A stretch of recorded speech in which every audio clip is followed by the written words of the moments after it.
Assalamualaikum warahmatullahi wabarakatuh. Ketemu lagi dengan saya Umi Solikatul di channel YouTube Umi Solikatul.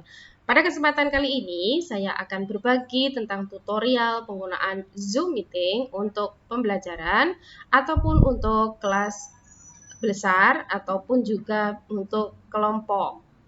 Nah, untuk Zoom Meeting ada dua moda ya, artinya dua penggunaan. Yang premium bisa menggunakan fasilitas tanpa batasan waktu dan jumlah yang lebih besar. Sementara untuk fasilitas Zoom dengan free tentu dengan jumlah terbatas dan dibatasi hanya 40 menit saja. Tapi bukan berarti kita tidak bisa menggunakan lebih dari 40 menit. Kita bisa menggunakannya dengan mengeset ulang. Setelah 40 menit pertama, kita bisa mengatur kembali di 40 menit yang berikutnya.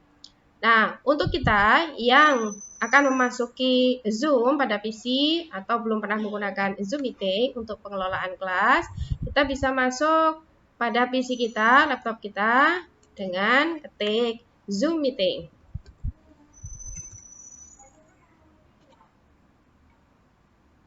Nah, di sana kita akan klik. Ya. Ini karena saya sudah masuk ya, sudah masuk. Coba saya sign out. Saya sign out. Ya. Bagi Anda yang baru pertama kali akan menggunakan atau pengelolaan melalui Zoom Meeting, bisa menggunakan sign up for free nih. Ini sign up it's free. Jadi kita buat akun dengan email kita. Kita akan coba.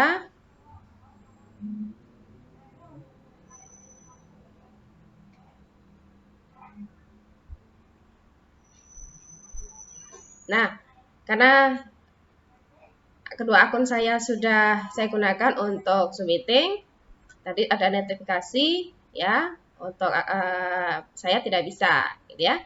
Saya akan menggunakan you are not eligible to sign up for Zoom at this time. Jadi saya akan menggunakan sign in saja. Tapi Bapak Ibu atau siapapun yang akan menggunakan Zoom Meeting pertama kalinya bisa sign up for free dan menggunakan identitas tanggal lahir. Kemudian nanti akan ada apa istilahnya panduan tersendiri, hanya menggunakan email seperti ini ya, menggunakan email dan password.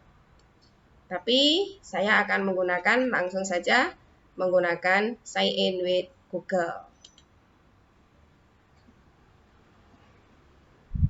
Saya pilih akun saya yang pertama.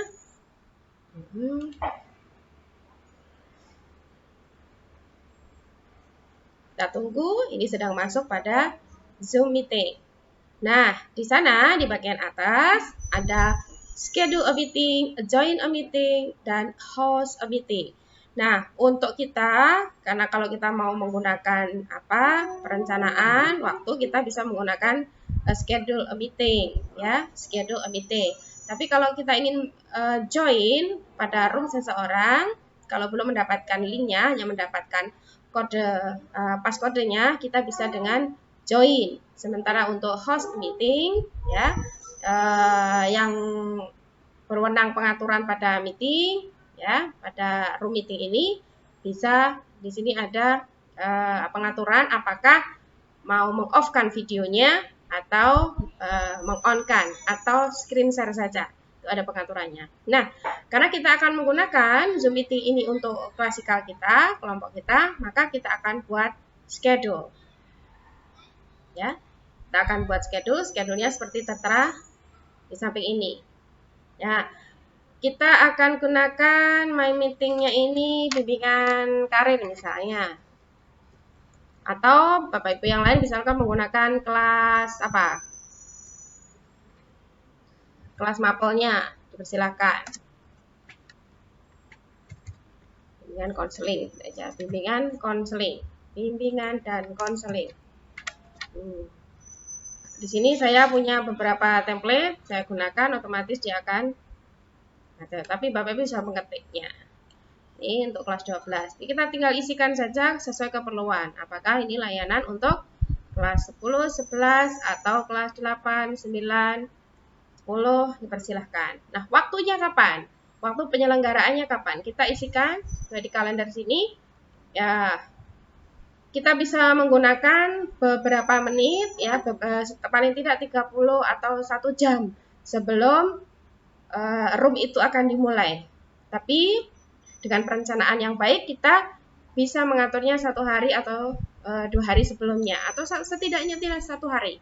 Ini kita set untuk besok. Ya. Kemudian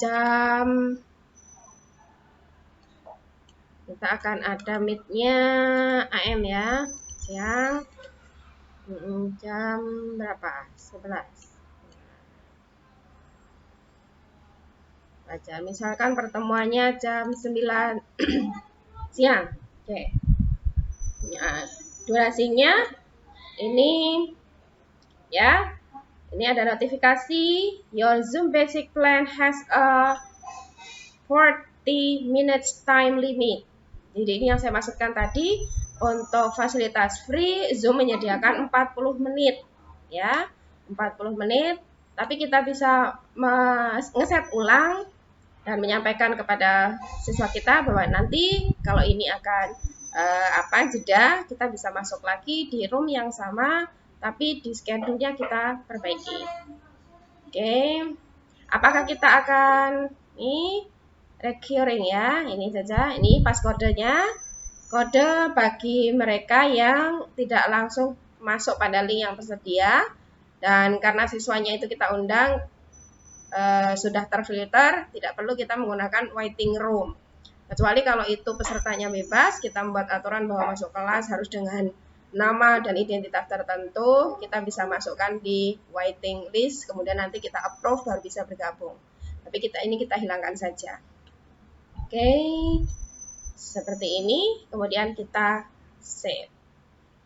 Nah, ini ada notifikasi. Nah, Bapak Ibu, pada Zoom ini tersedia fasilitas perekaman otomatis yang nanti akan tersimpan pada komputer kita, biasanya di dokumen atau tersimpan di C. Ya, di sini bagian terakhir ada automatically ya record meeting on the local computer ya, on the local computer. Jadi ini di PC kita, laptop kita, atau kalau di smartphone akan tersimpan di penyimpanan file. Seperti itu, atau bahkan mungkin galeri file bawaan smartphone. Oke. Kita save. Kita tunggu. Nah, di sini ya schedule-nya sudah ada identitasnya. Orientasi studi lanjut kelas 12 jam 9 besok. Kemudian pas kode terhidden di situ. Nah, kita untuk bisa memberitahukan kepada peserta bimbingan kelompok, klasikal ataupun general kita bisa melakukan copy invitation. Nanti akan dibuatkan semacam undangan seperti ini. Kita akan copy. Kemudian kita share ke grup barangkali ya, ke grup atau kita simpan sementara di web kita, misalnya seperti ini. Nanti kita poles ya, kita buat undangannya, kita bagikan ke media sosial atau jalur media komunikasi kita dengan siswa, misalnya saja melalui WA web. Kita bisa sharingkan di sana. Nah, demikian tadi untuk pembuatan room meeting dengan Zoom. Nah, di tutorial berikutnya nanti kita akan bahas bagaimana kita masuk, kemudian juga menjadi host, sekaligus juga bagaimana membagikan atau berbagi konten di dalam Zoom meeting kita. Ya. Sekian, semoga bermanfaat. Assalamualaikum warahmatullahi wabarakatuh. See you next time with the other tutorial. Dadah!